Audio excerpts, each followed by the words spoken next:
Hey, what's up everybody? Rasta Rob, Ricky Bobby here, Southern Ontario Palms and Tropicals. And today we're going to do something a little bit tropical. So my good friend Eric sent me this banana. It was actually just a little baby pup last year. It was actually smaller than this pup. So this is a super dwarf Musa acuminata banana. And I've had some issues with these things. It's nothing to do with the lighting or temperatures. You can't see it, but right in the bottom of the trunk, I had it happen twice to me. This is the second time. I'm getting like rot at the bottom of the trunk.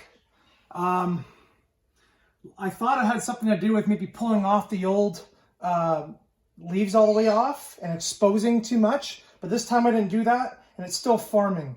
So something's going on here, and I'm not sure actually what's causing it. Maybe there's too much moisture at the surface and it's causing some rot. That could be it.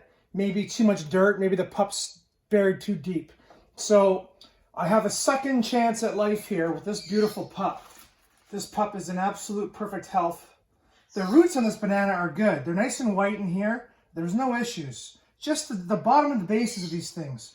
So what we're going to do is we're going to cut this pup off, and we're going to give it its own little container. As you can see right now, the banana takes up all of its light, so it's going to reach for light, and we're going to try to give it to it. So this is the knife I got. Let's see if I can get this done correctly.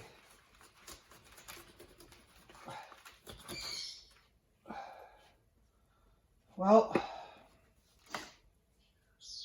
as you can see, my cut at the trunk was nice and straight and square.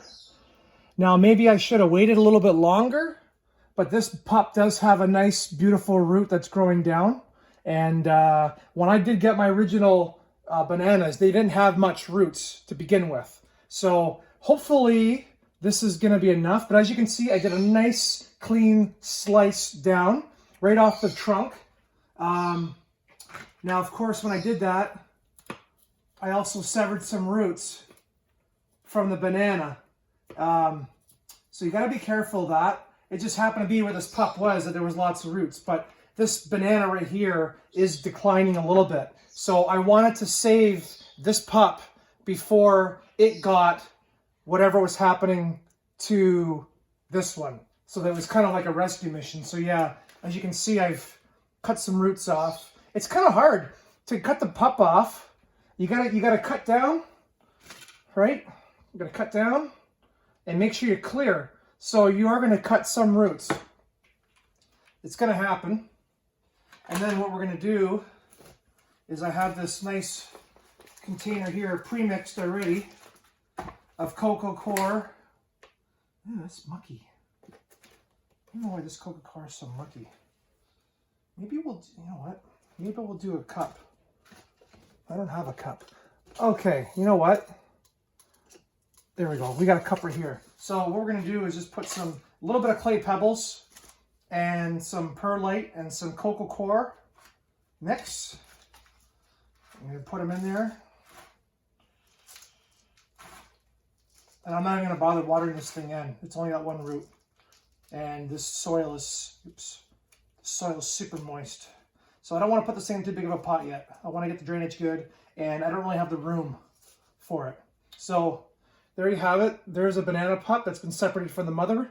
Nice, beautiful Musa acuminata, super dwarf. And I'm going to put this guy in my palm room, and hopefully it thrives. And lucky, this one here said is not doing so great because of the rot. Here, I'll show you. Let me show you. Right there. See that brown, this brown spot right there? It's wet and it's brown. So this banana is not doing well in that spot. I do not know why, but you can see where I cut a little too deep on the roots there. But I'm not too worried about this banana because I have a spare. So hope you guys enjoyed this video on them. So remember, this is an edible banana, but by the way, it is a dwarf version of the full-size bananas that you see in the Caribbean.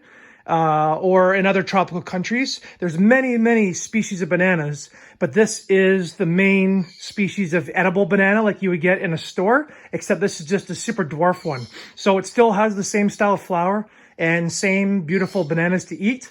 Just this guy only gets to like a maximum of like 4 feet tall. So doesn't get as big, but still beautiful, and doesn't take up too much space in the house. They're a great plant to have around. And thanks to my buddy Eric for sending me the pups for this last year. So hope you guys enjoyed this video on cutting a pup off of a mother banana plant. Take care.